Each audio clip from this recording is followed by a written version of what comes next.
Bismillahirrahmanirrahim. Assalamualaikum warahmatullahi wabarakatuh dan selamat sejahtera saya ucapkan kepada semua yang mendengar video ini. Saya akan menerangkan kepentingan teknologi kriptokurensi dan blockchain dalam menghadapi situasi pandemik COVID-19 melanda satu dunia ketika ini. Okey, kita sedia maklum bahawa sistem blockchain ini dia terbangunnya secara online. Jadi apabila terbangunnya secara online, untuk akses kepada sistem blockchain atau melakukan aktiviti daripada blockchain yang wujud dalam DDK ini boleh dilakukan di mana-mana.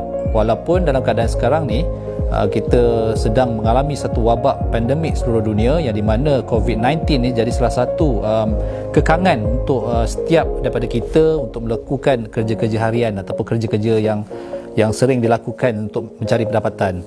Jadi dengan wujudnya DDK ni ataupun sistem blockchain dan cryptocurrency ini, walaupun dunia sekarang ni tengah mengalami dipanggil lockdown ataupun perintah menduduk di rumah supaya wabak ini tidak akan tersebar, tetapi dengan adanya solution yang telah dikeluarkan oleh DDK dan solution daripada blockchain dan cryptocurrency, kita dapat lihat bahawa semua aktiviti, semua transaction dan trading masih mampu dilakukan walaupun kita tengah mengalami fasa yang sangat getir ini. Okey, seperti yang kita sedia maklum, dalam sistem DDK ini kita ada beberapa aktiviti yang boleh dilakukan. Yang di antaranya adalah staking, yang di antaranya voting, airdrop dan juga trading. Dan kalau kita perhatikan daripada lebih mendalam terhadap feature ini adalah sebenarnya yang utama, yang sebenarnya kalau kita pergi lebih deeper, kita dapat melihat peluang itu lebih luas dan lebih macam-macam yang kita boleh perolehi. Contohnya adalah kita lihat staking. Staking ini adalah salah satu konsep yang memang wujud secara decentralized melalui protokol Pro-Stake dan Delegated Pro-Stake. Jadi untuk DDK ni kita memang ada satu ekosistem dipanggil staking, yang di mana setiap daripada pemilik DDK boleh lock dia punya DDK untuk menerima staking reward. Dan seterusnya untuk voting, dalam sistem DPoS kita ada satu dipanggil voting, yang di mana untuk menentukan siapakah yang akan mencipta blok secara decentralized. Okey, itu adalah aktiviti untuk menerima staking reward. Seterusnya kita juga sebagai DDK punya users, kita boleh melakukan airdrop, yang di mana sekarang ni adalah fasa kedua yang dipanggil ARP, Airdrop Reloaded Proposal. Satu yang menariknya ARP ni adalah sistemnya decentralized, maknanya di mana-mana anda berada, anda juga boleh melakukan airdrop. Tak perlu nak face to face, tak perlu nak berjumpa orang ramai, tak perlu nak menggunakan konsep konvensional iaitu berjumpa face to face. Secara online saja boleh dilakukan melalui airdrop. Dan yang terakhir untuk DDK ni, trading.